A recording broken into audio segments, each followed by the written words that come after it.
नमस्कार दोस्तों, एक बार की बात है।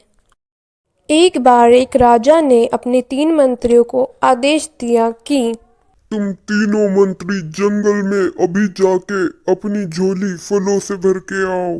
पहला मंत्री सोचता है कि राजा ने आदेश दिया है, इसलिए मुझे अच्छे से अच्छे फल थैले में भरने चाहिए। वहीं दूसरा मंत्री सोचता है कि क्योंकि राजा बहुत अमीर और व्यस्त व्यक्ति है, इसलिए मुझे लगता है वो मेरा थैला अच्छे से नहीं देखेंगे, तो मेरे हाथ जो भी फल लगता है मैं उसी को अपने थैले में रख लेता हूँ।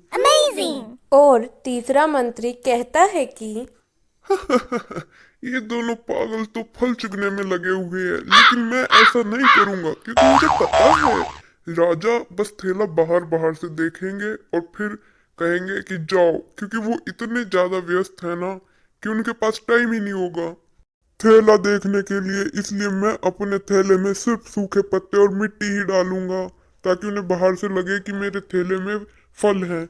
हा हा हा हा। फिर तीनों मंत्री अपने अपने थैलों के साथ महल के अंदर चले जाते हैं।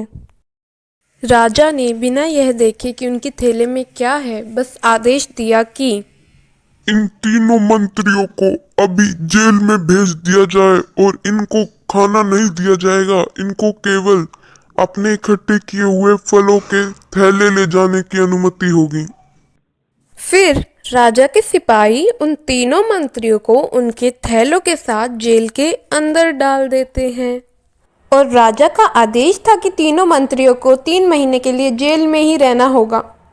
पहला मंत्री कहता है कि अच्छा हुआ मैंने अपना बड़ा थैला ताजे फलों से भर लिया, इसलिए मुझे अब खाने की कोई चिंता नहीं होगी और मेरे 3 महीने भी बीत जाएंगे।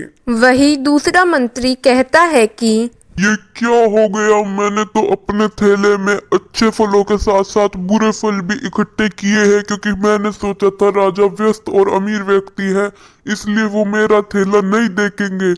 लेकिन अब ये फल मैं 3 महीने तक कैसे चलाऊंगा? मैं कैसे खाना खाऊंगा? दूसरे मंत्री ने सोचा था कि राजा उसका थैला अच्छे से नहीं देखेंगे, इसलिए उसने अच्छे फलों के साथ बुरे फल भी अपने थैले में रख लिए थे। अब जिसकी वजह से उसे बहुत सारी बीमारियां हो गई।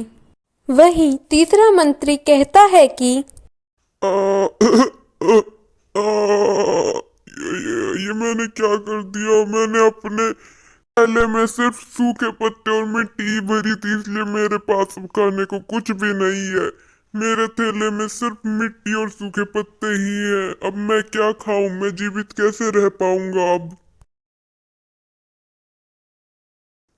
जरा देखूं तो इसमें तो सिर्फ सूखे पत्ते और मिट्टी है। मैं क्या खाऊंगा अब 3 महीने तक? मेरे पास तो खाने के लिए कुछ भी नहीं। मुझे इतनी कमजोरी क्यों महसूस हो रही है? ये क्या हो रहा है मेरे साथ? तीसरे मंत्री ने अपना थैला सूखे पत्ते व मिट्टी से भरा था, इसलिए उसको खाना न मिलने के कारण यहाँ पे तीसरे मंत्री की मृत्यु हो जाती है।